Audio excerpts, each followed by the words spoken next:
STEM stands for Science, Technology, Engineering, and Math.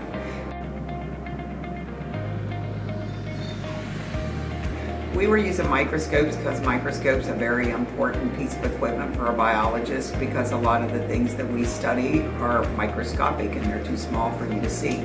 So when you study cells, which are microscopic, you need to learn the microscope to be an effective biologist. We were using the microscopes to look at both prokaryotic and eukaryotic organisms.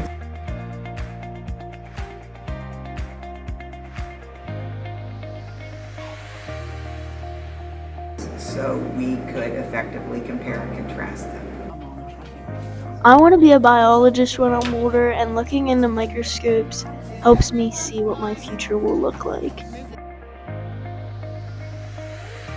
I like using microscopes because I get to see up close of what the cell actually looks like.